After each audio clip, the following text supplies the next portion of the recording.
Secretary, how many words per minute could you type? And how does President Obama like his coffee? Like himself? Weak? You know, Zach, those are really out-of-date questions. You need to get out more. What happens if you become pregnant? Are we going to be stuck with Tim Kaine for 9 months? How does this work? I could send you some pamphlets that might help you understand. First, you supported Obama's Trans-Pacific Partnership deal, and then you were against it. I think that people deserve to know. Are you down with TPP? I'm not down with TPP. No, you're supposed to say, yeah, you know me. Like the hip-hop group. Don't tell me what to say. Fine, lose.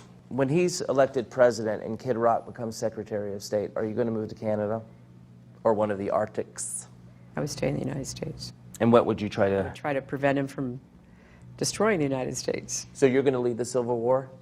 No, I wouldn't take up arms. I think that might be a little extreme. Oh, right, because you were saying before we were rolling that you wanted to take away everyone's guns. Very cool. Cool, cool, cool. I'd love to meet the person who makes your pantsuits.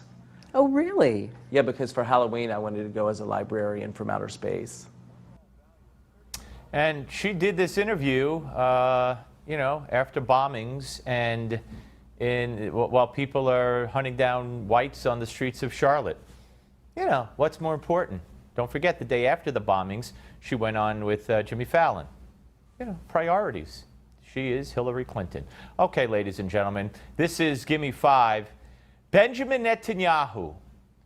If only we had a leader like Benjamin Netanyahu. The Prime Minister of Israel spoke at the General Assembly at the United Nations yesterday, and he ripped them, and that's all I'm going to say. The rest speaks for itself for the most part. I'll say a little more. Watch.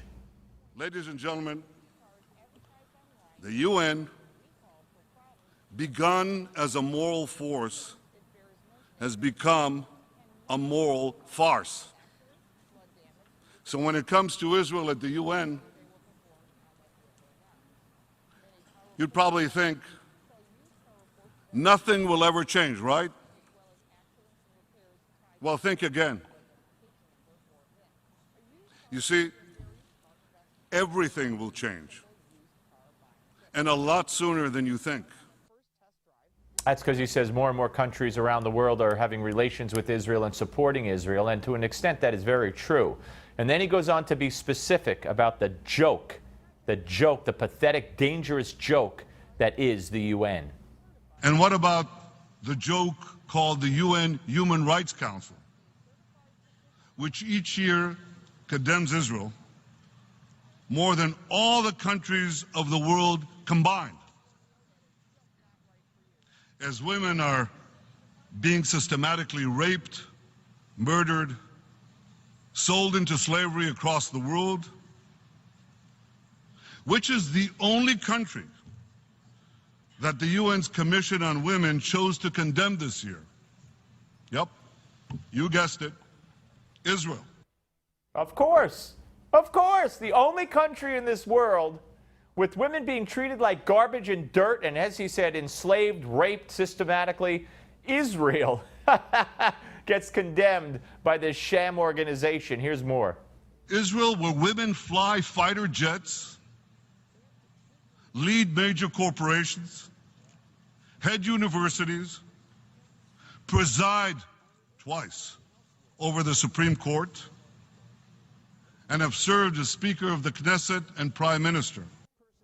Oh, yeah.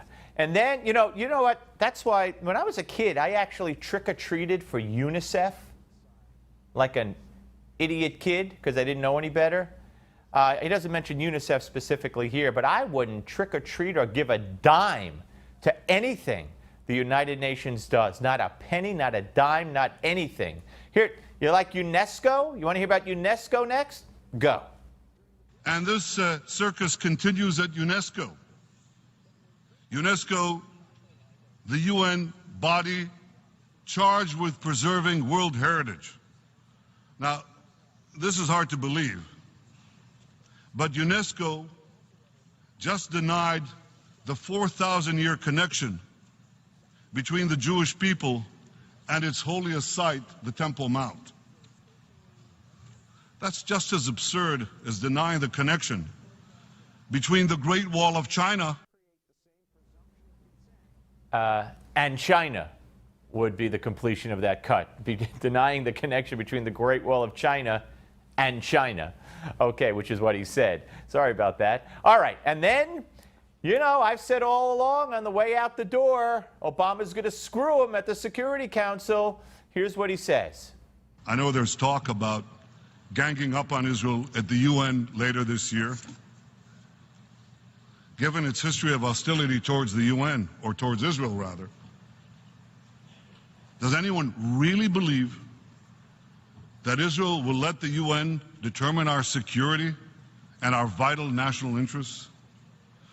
We will not accept any attempt by the UN to dictate terms to Israel. The road to peace runs through Jerusalem and Ramallah, not through New York. Is this guy a statesman or what? And one more. I'm ready to begin negotiations to achieve this today. Not tomorrow, not next week, today. President Abbas spoke here an hour ago. Wouldn't it be better if instead of speaking past each other, we were speaking to one another?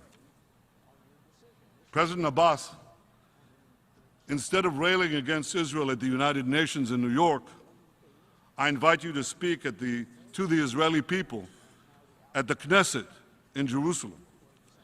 And I would gladly come to speak to the Palestinian parliament in Ramallah. Yeah, but the Palestinians have no interest in peace. I'm talking about their governments, Hamas, who wants to blow Israel to bits, and the Palestinian Authority, which wants to blow Israel to bits. I mean, let's be honest. The whole thing's a joke. Netanyahu, what a man, what a prime minister, what a statesman. If only we had a man like him running this country.